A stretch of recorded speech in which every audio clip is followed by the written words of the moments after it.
On entend souvent que Google préfère les articles longs. Et on pourrait entendre que du coup, il faut lui vendre du mot au kilo, au kilomètre. Bref, faire des articles toujours plus longs.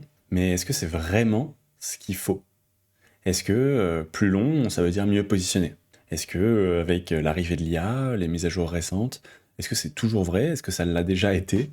C'est ce qu'on va voir dans cette vidéo. On va voir si la longueur d'un article SEO ou d'un contenu SEO, d'une page SEO, est un facteur clé pour bien se positionner, ou au contraire, est-ce que c'est plutôt nuisible ou est-ce que ça n'a aucun impact? Si tu me découvres avec cette vidéo, je m'appelle Amaury Duval, je suis passionné de SEO, j'ai créé plusieurs outils SEO pour t'aider à mieux te positionner tes contenus. Je fais une vidéo par semaine sur cette chaîne pour t'aider à mieux faire ton SEO, à avoir de meilleurs résultats, soit avec ce format-là, soit en interviewant des experts qui partagent leurs secrets. Donc si c'est pas déjà le cas, abonne-toi. Et si tu découvres la vidéo mais que t'es pas encore abonné, abonne-toi aussi, parce que ça te permettra de profiter des prochaines vidéos et de soutenir ce travail, parce que c'est ça qui m'encourage à justement faire de nouvelles vidéos toutes les semaines en allant en détail sur comment améliorer son SEO. Déjà, c'est quoi cette idée reçue de plus long, c'est mieux?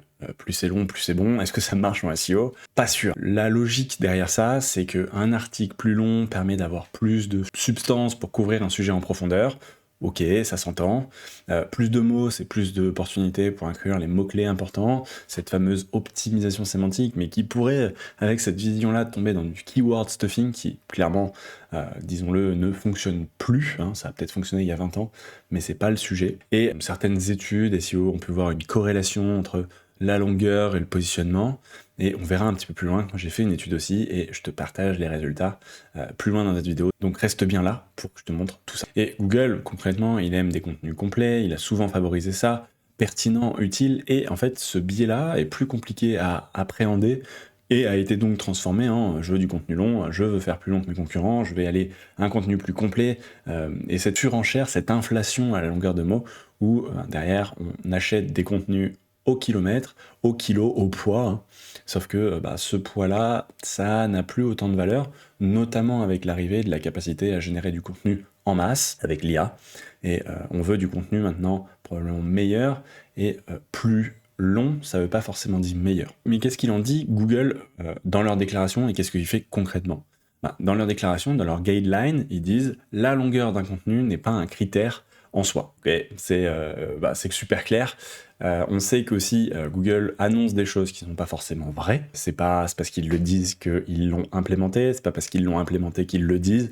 On a parfois été surpris et parfois été déçus de ce qu'on peut voir en réalité dans l'algorithme. Donc moi, c'est pas forcément leur déclaration que j'aime suivre, mais je préfère regarder ça en détail. Et concrètement, les critères réels, c'est une pertinence, une adéquation avec l'intention de recherche. Quand un utilisateur va faire une recherche sur Google, il fait l'effort de taper quelque chose sur leur moteur de recherche parce qu'il a une attente, un objectif ou une question auquel il veut répondre ou un objectif qu'il veut atteindre. Et c'est plutôt ça qui va nous intéresser, c'est comment je fais pour exactement proposer la réponse à l'utilisateur. Que ça soit pour Google, mais que ça soit pour tout en fait, même pour les nouveaux moteurs de recherche, les réseaux sociaux, bref, là où les gens peuvent être, on veut leur apporter la réponse qu'ils cherchent. Ça laissera entendre que la qualité surpasse la quantité. Pas de fluff, pas de mots pour gonfler artificiellement. On sait qu'à un moment, avec la période de l'achat massif de contenu en offshore, qui était souvent basé sur le prix au mot, eh ben ça incite ces rédacteurs à faire du mot qui ne sert à rien, des phrases avec beaucoup trop de mots, des paragraphes qui ont des phrases qui n'apportent pas de valeur. On veut que les phrases servent à quelque chose. À l'ère où TikTok a globalement régi l'attention humaine, on sait que les gens ne veulent pas lire des choses pour rien. Il faut que ça soit efficace, il faut qu'on ait une réponse rapide. Et donc ça structure les articles, mais ça structure aussi les longueurs par rapport aux attentes pour un sujet donné. Tous les sujets n'ont pas la même longueur, mais c'est exactement le sujet de l'étude que j'ai fait, que je te montre tout de suite. L'étude que j'ai faite, c'est sur 40 000 pages dont j'ai regardé le positionnement par rapport à des requêtes données, et ce qui me permet d'avoir la répartition du nombre de mots en fonction de sa position.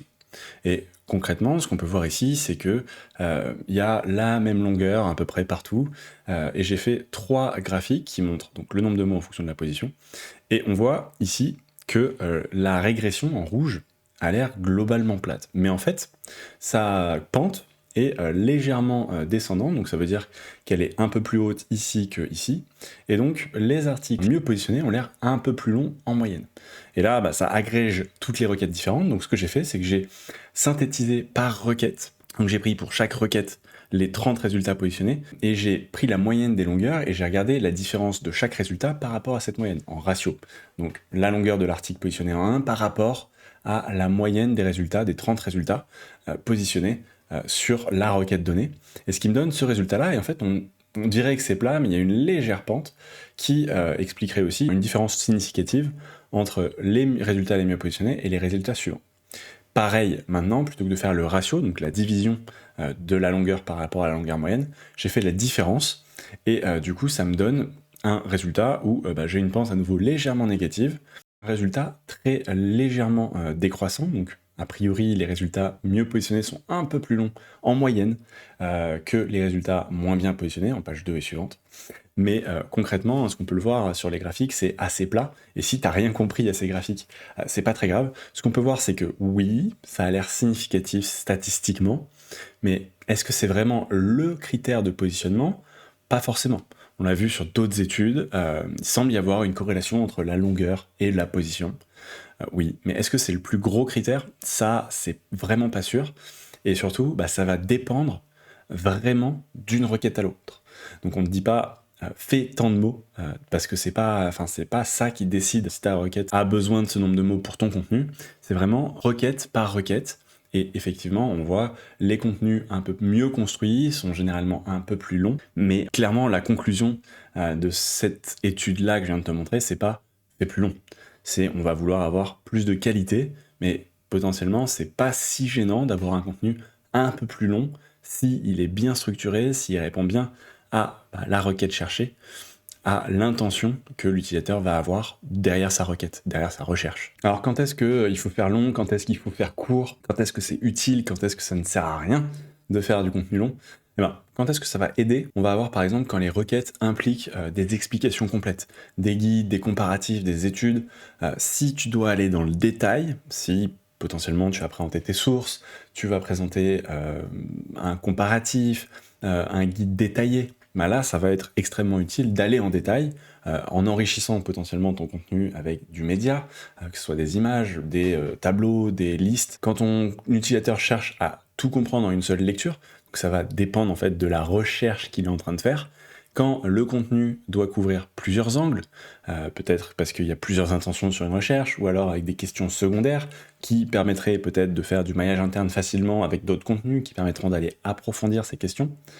Bref, si tu dois aller en détail, naturellement, il faut faire du contenu plus long. Et tu as plusieurs cas où au contraire, il faut plutôt éviter d'aller allonger ton contenu quand ça peut diluer l'information et perdre le lecteur.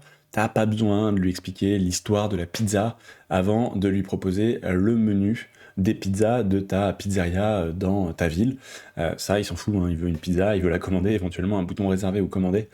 C'est ce qui va l'intéresser. Quand elle correspond pas à l'intention, si c'est pas ce que l'utilisateur cherche, c'est pas ce qu'il veut, et donc c'est pas ce que tu dois lui donner. Parce que Google, son métier, c'est de proposer à l'utilisateur exactement ce qu'il va vouloir, et donc toi, ton métier en collaboration avec Google, c'est de créer le contenu qui lui permet de lui proposer les bons résultats. Et dernier point qu'il faut éviter, mais ça s'entend aussi très bien, c'est de gonfler le texte. Oui, on t'a dit on veut 2000 mots, mais est-ce que c'est vraiment 2000 mots nécessaires pour ce contenu-là? Pas forcément, et en fait, il faut vraiment ajuster la longueur à ta SERP. Pour ça, deux façons de le faire. Soit tu regardes les résultats de recherche sur ta SERP, donc tu vas sur Google, tu tapes le mot-clé, tu regardes tous les résultats, tu comptes les mots, et ça te permet d'avoir une idée de la longueur qui est attendue.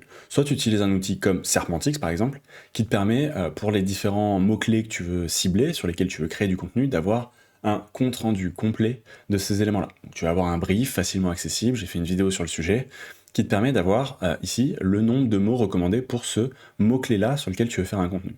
Et là, il te dit qu'il en faut entre 2 et 4000 mots, parce que justement, il a analysé les concurrents, il a fait tout ce travail pour toi, et il te dit exactement combien de mots a les concurrents, et du coup, quelle est la fourchette recommandée, parce qu'il analyse la première page et les autres pages, pour essayer de te dire, ok, mais combien de mots ont les concurrents qui sont en première page, et ça te permet d'avoir un guide par rapport à ça. Tu peux avoir, donc par exemple, ici, il te recommande entre 2 et 6000, puisqu'on a des contenus qui sont très très long, très très complet, avec des mots comme 6800 ici par exemple.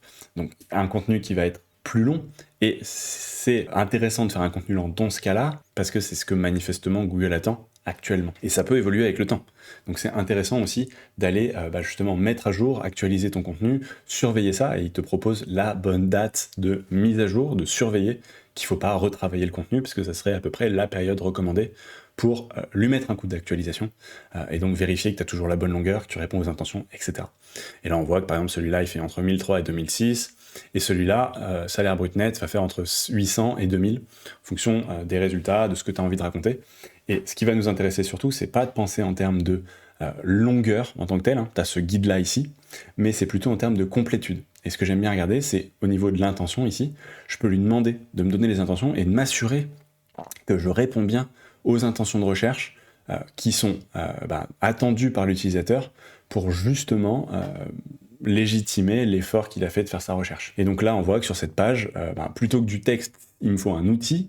Je vais avoir du texte aussi, on voit que les résultats bien positionnés ont du texte aussi, mais je vais impérativement mettre un outil dans cette page-là, et donc il faut faire attention à ça, d'avoir la bonne type de page, et là, je vais m'assurer que mon contenu répond bien à ses intentions, et c'est la priorité avant de penser longueur, c'est vraiment, est-ce que le contenu est complet? Est-ce qu'il répond à ce que l'utilisateur cherche? La longueur, pour moi, c'est clairement secondaire. C'est bien de s'y intéresser pour avoir à peu près le niveau de contenu, hein, parce que ça explique quand même un petit peu ça, mais on ne fait pas des phrases qui ne servent à rien, des parties dans les phrases qui ne servent à rien, juste pour faire du mot.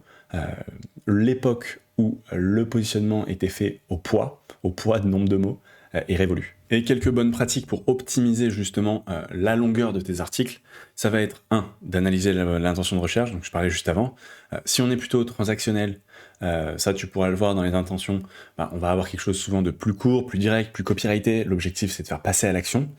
Si tu es plutôt informationnel, ça va être souvent plus détaillé, mais ce qui compte au-delà de ce critère-là, parce que je suis pas très fan de ces 4 catégories d'intention, c'est plutôt au fait quels sont les objectifs de l'utilisateur, quelles sont les questions qui se posent et comment tu fais pour être sûr d'y répondre de façon efficace.